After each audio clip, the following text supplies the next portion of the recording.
এটা ছিল ৩০০ ফিট ঘোরাঘুরির সেকেন্ড পার্ট। আসসালামু আলাইকুম, সবাই কেমন আছেন? আলহামদুলিল্লাহ আমি ভালো আছি।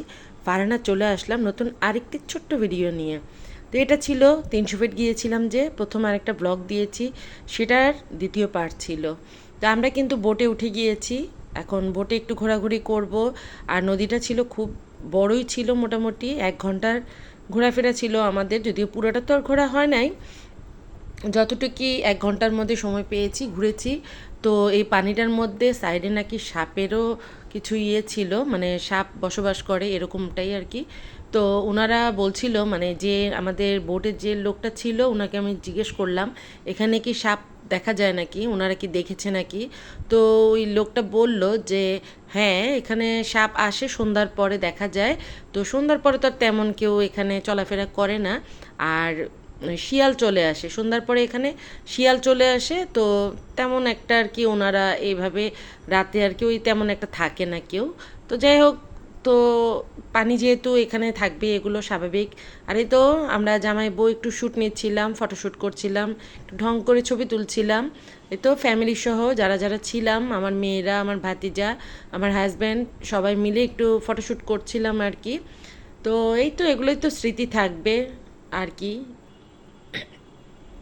তো জামাই বউ একটু ছবি টবি তুললাম, তারপরেই তো বোট চলছিল আস্তে আস্তে করে। আর আমাদের সঙ্গে 3টা ফ্যামিলি, মানে আমরা টোটাল 3টা ফ্যামিলি ছিলাম। এই তো এই যে এখানে বসে আছে ওনারা একটা ফ্যামিলি, এই পাশে আরও একজন ছিল, তারা একটু দূরে বসেছিল। তারপর যাই হোক, ক্ষুধা লেগে গিয়েছে, যেহেতু দুপুরবেলা রান্না করেছিলাম ঠিকই বাসায়, কিন্তু আমার হাজব্যান্ড খেয়েছে দেরি করে নাস্তা করার কারণে, আর দুপুরে লাঞ্চ করা হয়নি। তো ক্ষুধা লেগেছে, এখানে ফুচকাটা খুব খেতে ইচ্ছে করছিল। তো মা মেয়ে 3জনই কিন্তু দুপুরে লাঞ্চ করিনি, শুধু আমার হাজব্যান্ড করেছে। তারপরে তো বোট থেকে নেমে ক্ষুধা লেগেছে যেহেতু ফুচকার দোকানে চলে গেলাম। ফুচকাটা ঝাল ছিল না, পরে বলে আবার একটু মানে বলার পরে ওনারা একটু চিলি ফ্লেক্স ঝাল দিল আর একটু টক দিল। তারপরে এভারেজে ভালোই ছিল, যেহেতু পেটি ক্ষুধা ছিল।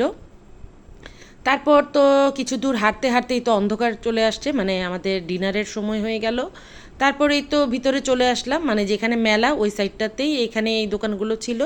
এখানে আমরা হাঁসের মাংসটা যেহেতু এত বেশি মানে ফেমাস, এই ৩০০ ফিটের, তো সেটা তো আমার খেতেই হবে, এটার জন্য অনেক দিন ধরেই আমার ইচ্ছা ছিল খাবার। তো এখানে আমার ভাতিজা আবার বট নিয়েছে, মানে গরুর ভুঁড়ি যেটা সেটা, মেয়েরা নিয়েছে চিকেন ফ্রাই, আর সাথে ছিল রুমালি রুটি চাপড়ি দিয়ে। আমি আবার এই যে খাসের মাংসটা খাচ্ছিলাম। খাসের মাংসটা দেখতে যতটা ঝাল ছিল কিন্তু ততটা ঝাল লাগেনি। তো আমার কাছে এভারেজে মোটামুটি লেগেছে আর কি, একদম খারাপ বলবো না, তবে মোটামুটি ছিল। আর আমার হাজব্যান্ড তো আমার সঙ্গে হাঁসের মাংস একটু খাচ্ছিল ঠিকই, নাম ছাড়াচ্ছিল বলতে গেলে। সে এই সমস্ত বাইরের খাবার একটু তার কাছে মানে কেমন যেন লাগে, সে মানে পছন্দ করে না আর কি। বাইরের খাবারটা নাকি তার কাছে তেমন একটা ভালো লাগে না। যাই হোক, এই তো খাবার দাবার শেষ করে আমরা আবার বেরিয়ে পড়লাম। ডিনার যেহেতু করেছি, ডিনারের পরে তো একটু মিষ্টি মুখ করতেই হয়, মানে ডেজার্ট আইটেম একটু প্রয়োজন হয় আর কি, যদিও আমার না, আমি মিষ্টি তেমন একটা পছন্দ করি না। তারপর যেহেতু গিয়েছি এখানে অনেক নাম করা নাকি মিষ্টি, মানে নাম করা বলতে অনেকেই পছন্দ করে, খাবার খেয়ে নাকি বলে অনেকেই ভালো। তো আমি একটু ট্রাই করলাম, এক একজন এক একটা নিয়েছিলাম, ভালোই ছিল মোটামুটি। তারপর বাসার উদ্দেশ্যে রওনা দিয়ে দিলাম, এই তো আবারও রওনা দিয়ে দিলাম বাসার জন্য।